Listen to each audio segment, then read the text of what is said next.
and they kind of get smaller as you go out. And some of them do land in the valleys, but not many. Most of them land on this pattern that looks like, and up it goes, out again. Aha! An interference pattern, right? So it's not that the one electron on its own makes this pattern, but if you send them one by one, it's like they have this knowledge that they have to act like a wave, statistically. So statistically, when you put all of their contributions together, they trace out this interference pattern. That's really strange, isn't it? Because it's like the electron goes through the slits, and because it's in its wave mode, because it's acting like a wave when we're not looking, it propagates through this one and through that one and interferes with itself and then makes this pattern. And then when it hits the detection, when the wave encounters the detection screen, it's like it has to make a choice. It says, okay, I'm here. But when you shoot more electrons and you keep shooting them through, because there's this probability distribution of the electrons, because it's a wave, when they pick their positions, they don't just pick them completely randomly, they pick them, well, okay, they do pick them randomly, but there's a higher probability of them being in this region. There's a high one here, a high one there, and a little bit higher there. So on average, they reproduce this. Does everyone get that? Or, I mean, as much as you can get it. It's strange, isn't it? It's just a particle, isn't it? It's just an electron that's shooting through. Why would they reproduce this? But this is very well known. In fact, you can even do it with larger molecules. I think they did it with the carbon-60, the fullerenes, Buckminster fullerenes. So these are pretty massive particles. These are big molecules that they're sending through. And they also do this diffraction pattern. So we see that. Maybe I'll write here for the sake of the notes. Oh no! Oh, thankfully it was just a sign. It wasn't a creature of some sort. Okay. Oh, here we go. So where is this? Okay. This implies that the electron, I'm just going to abbreviate it as E negative, hopefully you know that electron actually goes through both slits as a wave and interferes with itself.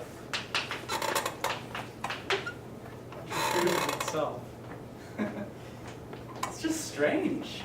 It's really weird, but it does happen. And so we say that, we can see that if we block one of the slits, oh, it's gone. If we block one of the slits, then it only has one choice. And then you'll always just get that spot on the wall because you know which one it went through. And because you know which one it went through, it refuses to act as a wave, and then it plays its little particle game.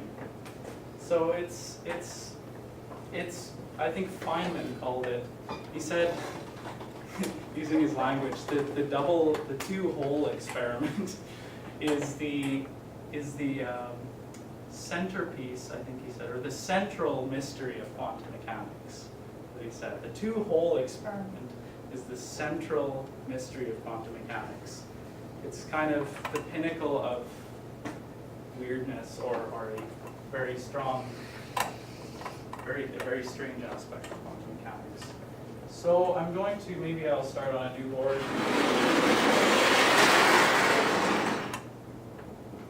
Etienne, what happens if you didn't block the hole, but actually just put a detector there, or somebody was watching one of the holes? Well, now I'm not exactly sure how they would do that without blocking the hole. So I haven't looked into exactly what they did. But what they say is that if you know which hole the electron went through, so if somehow you could put a detector there, and I think they did do this, without blocking the hole, so maybe you can watch it from above or something. Just an electric field, right? Oh yeah, there you go. Great. So if you measure, if you can detect which hole it went through, it doesn't act like a particle anymore. And we say that by measuring it, we've collapsed the wave function. we've basically forced it to make a decision. And in doing that, we destroyed that probabilistic nature, and it just then acts like a particle. So it's like when we look at particles, they're particles, but when we're not looking, they act like waves. Something like that in any case.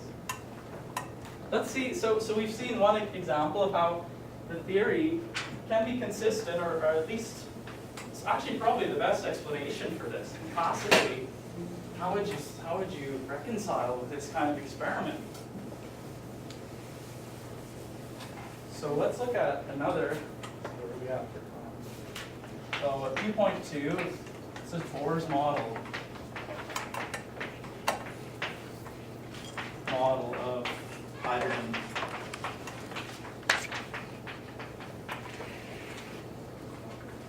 So Niels Bohr applied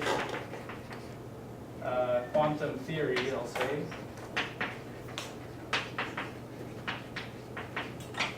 to the problem of the hydrogen atom.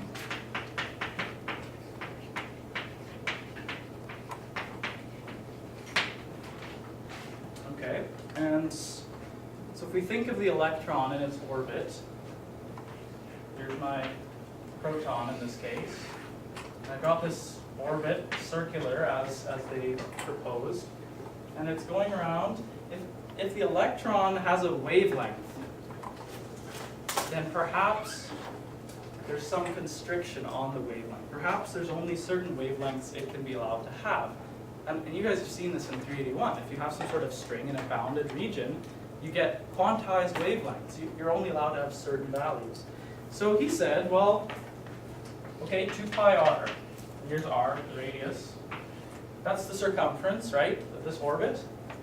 He said that has to be equal to a whole number multiple of the wavelength of the electron. So pictorially, this might be a nice way to visualize it. It's not exactly how it looks like, but it has to fit in there, right? The wavelength can't, it can't have this disconnect somewhere, right? It has to match up. And so he started with this and said, well, we'll see where this takes it. So the wavelength needs to fit inside the circumference a whole number of times. Okay, here we go. So lambda, we saw from de Broglie, was related to the momentum of the particle, right? So we had P is equal to h over lambda. So lambda is equal to h over p. Therefore, using this and this, we can then say that 2 pi r is equal to n, put in h over p instead of lambda. And so solve for p. P is equal to nh over 2 pi r. Did we do that right? Yes. Oh, okay. And h over 2 pi is h bar. So this is h bar. Oh, maybe my n. I'll put it up here. N. P is equal to h bar over r times n. The momentum this particle is allowed to have is restricted through this relationship we have between its wavelength and its momentum. It's only allowed to have certain momentum. Put this in here. Okay. Okay. Could we predict the orbital radii? Anyone have an idea where I would start? So we know that it's in circular motion. So what would I write for the net force? Okay, MA is fine. But what's A for circular motion? Anyone remember back to 111? Nice, yeah, V squared over R. And I'll put a subscript E here to say it's the mass of the electron. We're looking at the electron here. So this is V squared over R. So whatever its velocity is divided by the radius of this orbit. But what's the actual force involved here? What's causing the centripetal force in this case? Is it gravitation? Hope not. It's the electric force from Coulomb's law, right? So we can also write F net is equal to E squared, so E is the charge of the electron, E squared over 4 pi epsilon naught R squared, right? So we have two expressions for force net, each one involves R and a V, so maybe we can solve this for the radius, we set them equal. Got that?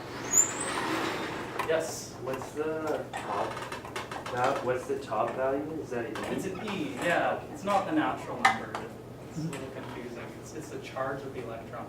So the fundamental charge. And it's What's E the squared, value? we could- sorry? What's Yes. the value of E?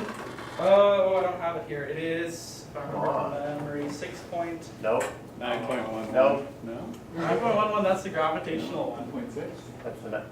1.62. We'll quickly have to measure it. Minus 19 Oh, coulomb. okay. 1.6 Sorry? times 10 to the minus 19 coulomb.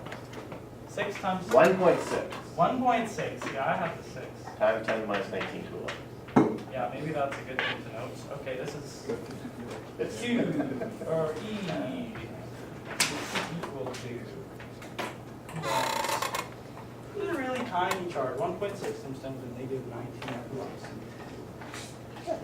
Yes, that is important to note. Very important.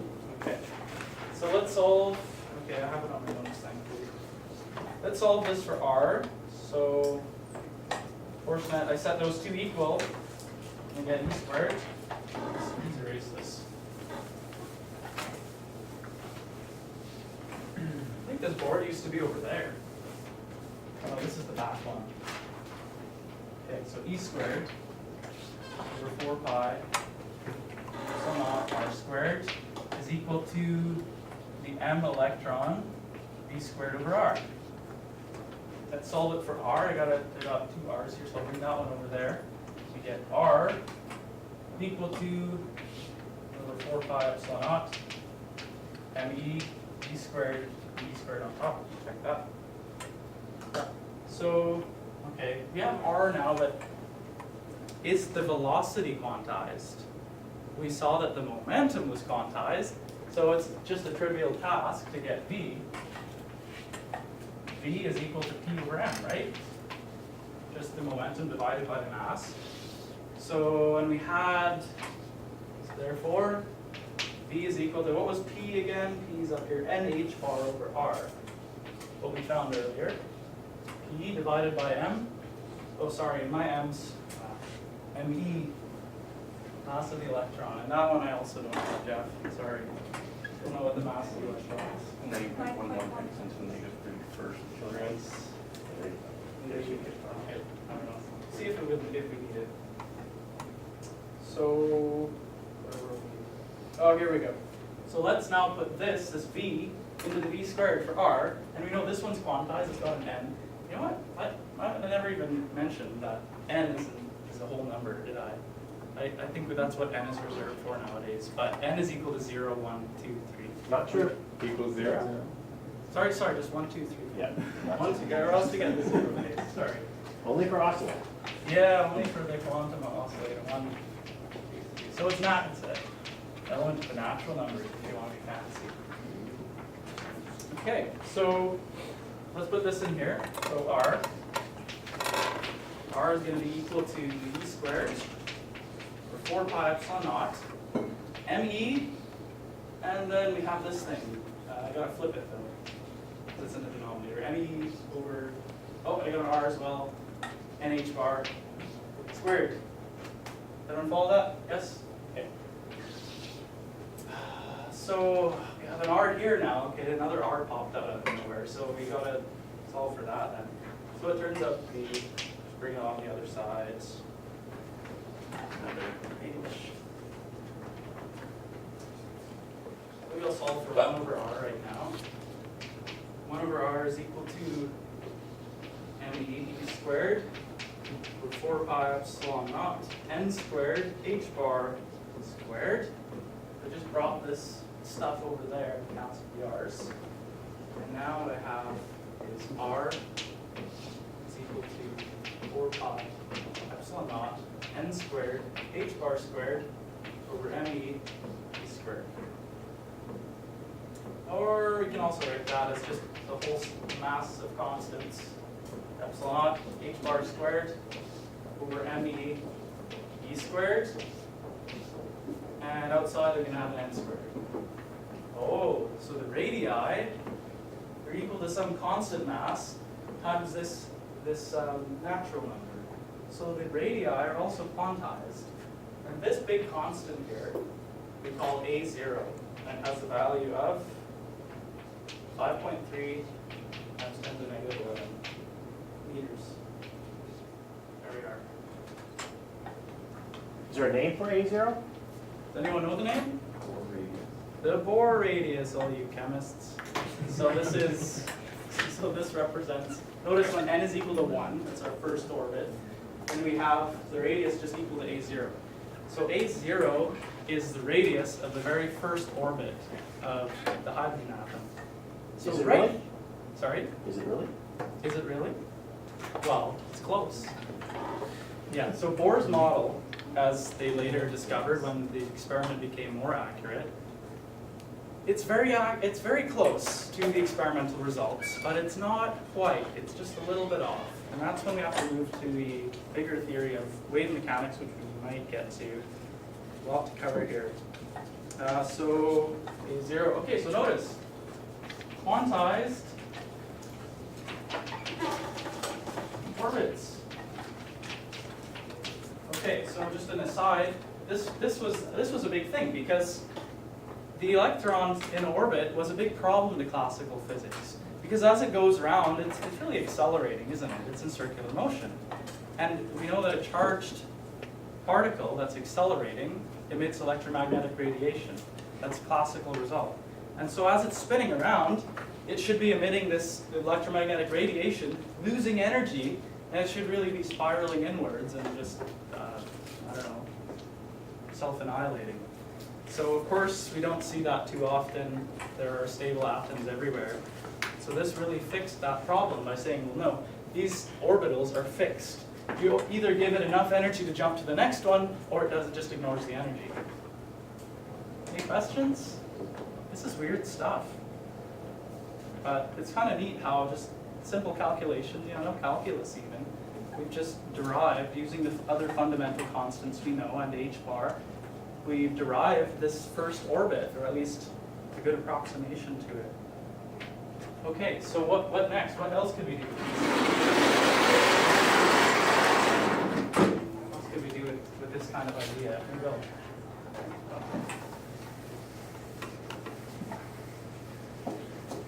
One more thing I want to do with Bohr's orbit, Bohr's model. We could also check the available. How do you write available? Is it with an I? No, A. It's an A. It's not available. Available. We can also check the available energies. Energies.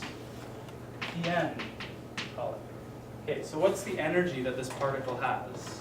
It has a piece from kinetic and it has a piece from potential, right? So the energy of the particle, let's write it out here.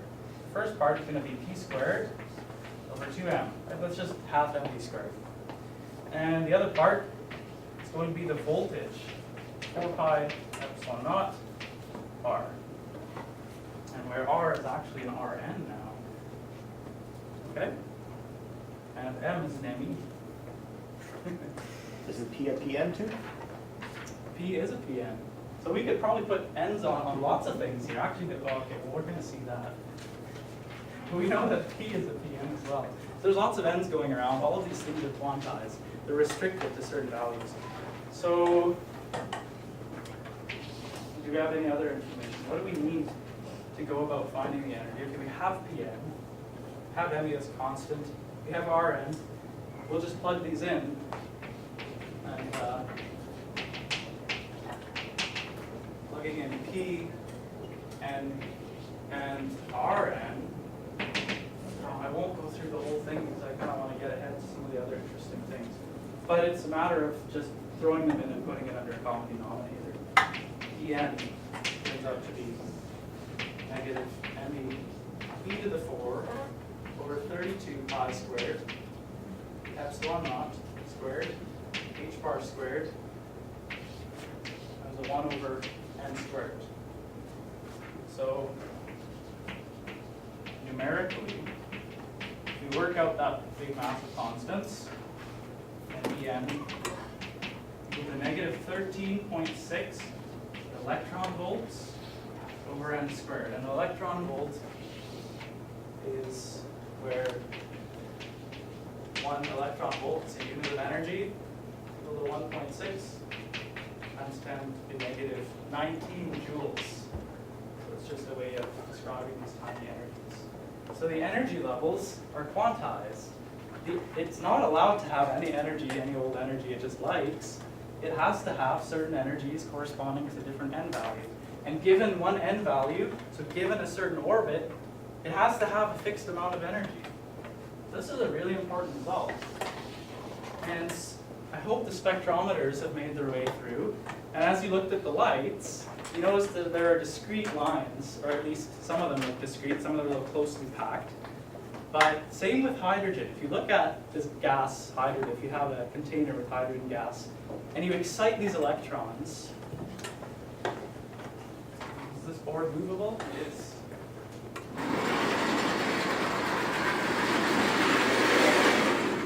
As you excite these electrons, they go up to higher orbits, so they gain energy. And then as they collapse down to the lower orbits again, they release photons, or they release a characteristic photon which has a wavelength or a frequency that is characteristic of the energy transfer that went on. So let me illustrate this. Let's say you have a really high orbit over here. You have a smaller orbit, and okay, I'll keep that. And you have your electron in here. So it's excited, it's the excited state. As it collapses down to this lower state, it loses energy, right? So it needs to give off a photon. Again, gamma. And that photon would have an energy, E gamma, equal to h nu. Or another way of thinking of it is the photon has a frequency which we can measure. We can look at it, okay, it's blue. And that frequency tells us something about the energy shift that went on between that orbit and this orbit. So knowing the energy levels, we can actually predict some of these frequencies that are going to come off. Does that make sense? Are there any questions about that? So the ENs are going to, the ENs, so let's say we predicted, okay, we know this is the second orbit. And then we say, okay, well then E2 is such and such. And then we say, okay, this first orbit, E1 is such and such. We subtract those, that's the amount of energy that the photon must have carried off. And knowing that kind of energy, we can predict the frequency that it has. So we can predict the spectral lines.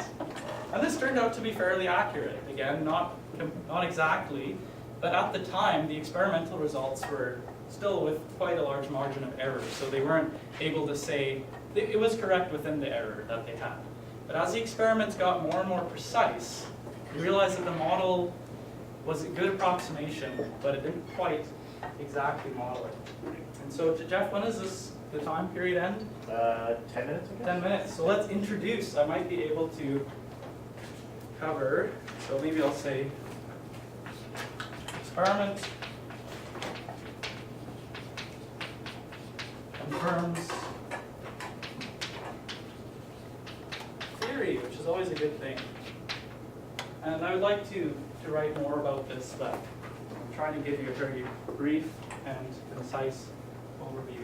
So, does everyone have that?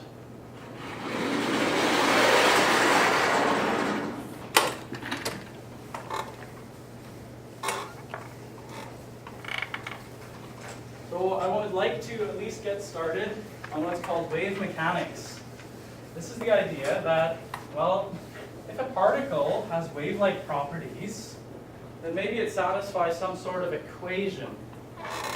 So what equation is satisfied by waves? Of course, the wave equation. So let's call this section 3 and we'll just get this started. Wave mechanics. So quantum theory grows up. get some mathematics developed for this. So 3.1 is the Schrodinger equation.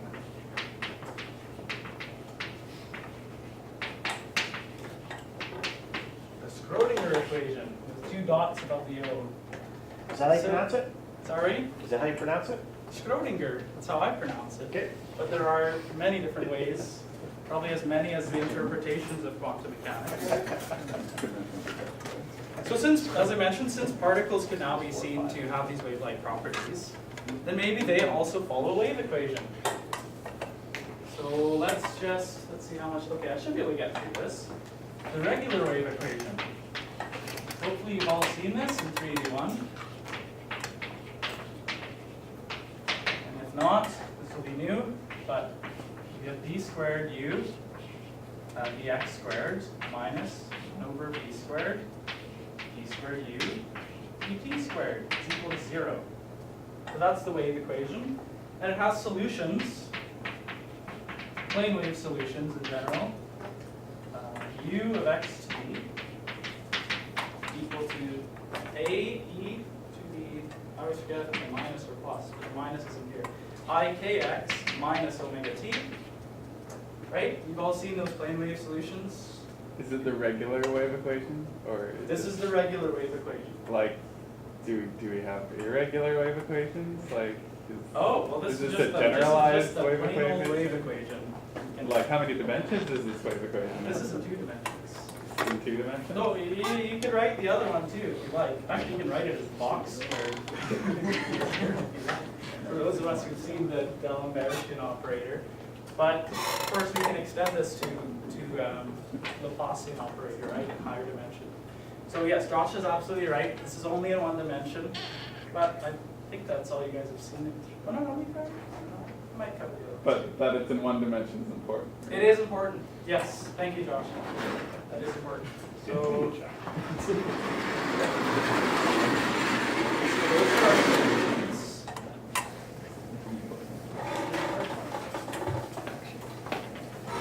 so maybe it's not the most general, but it's the plain old wave equation you've seen for 1 dimension.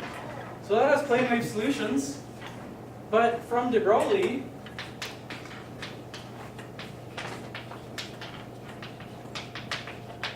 what do we know about k?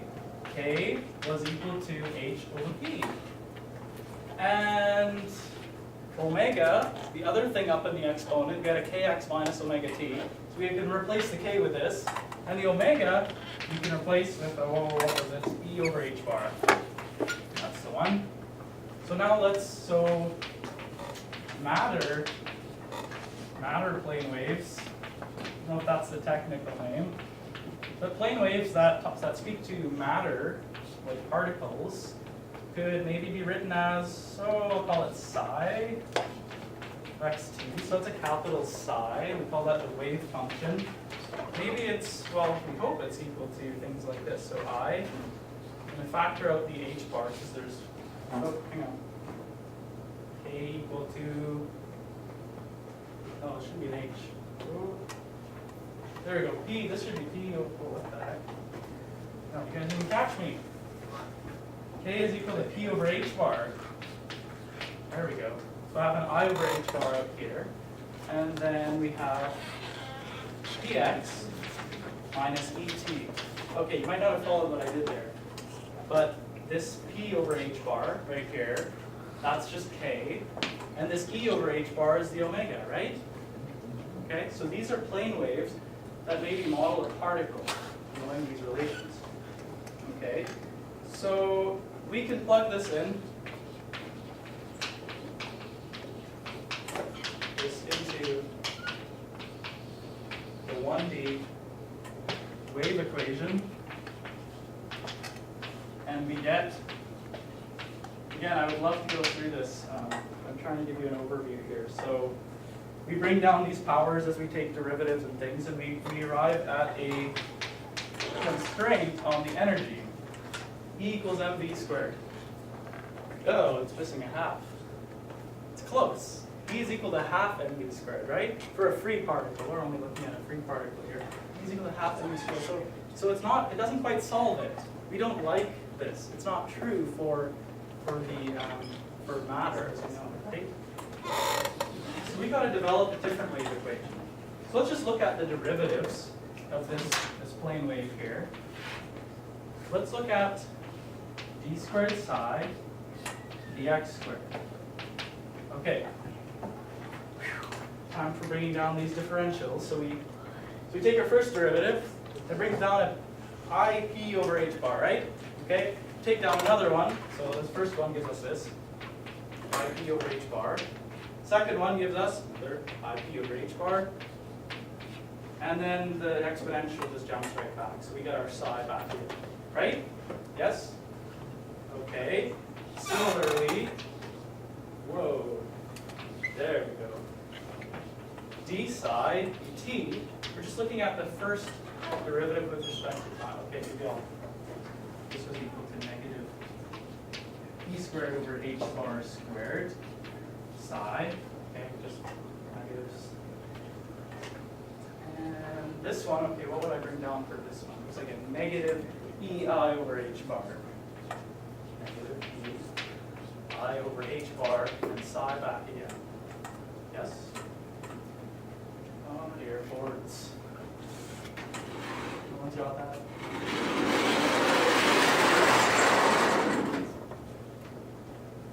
This is still just weird.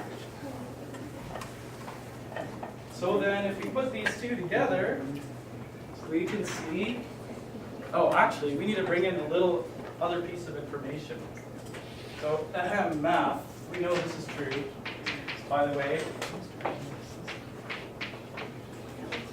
Plus V. So V is some potential, right? This is a kinetic potential. That's the energy of the particles. We want that to be true for this wave equation. And we had, from your, you'll have to look in your notes, your previous results.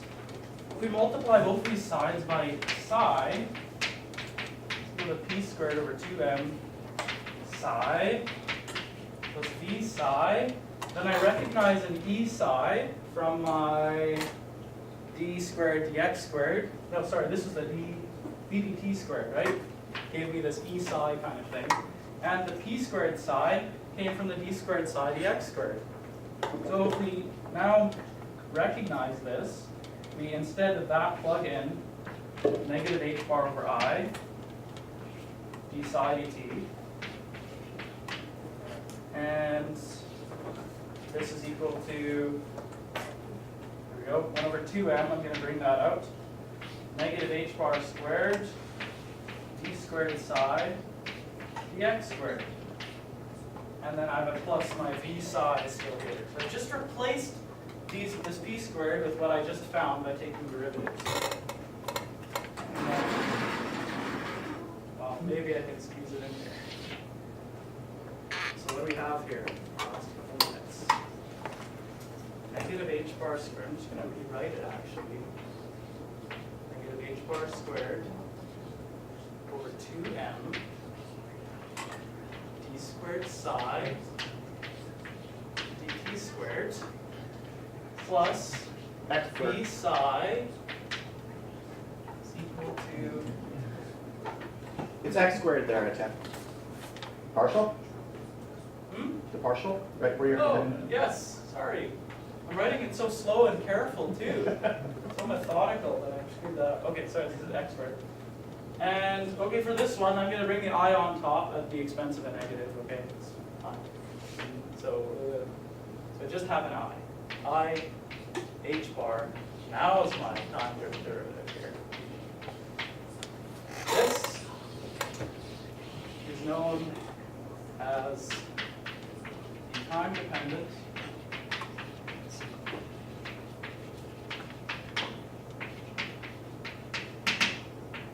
Schrödinger equation.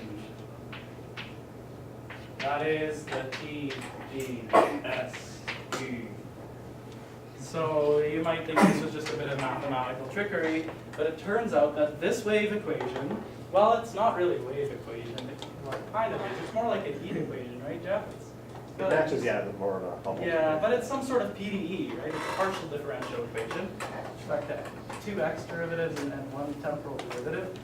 This models matter waves.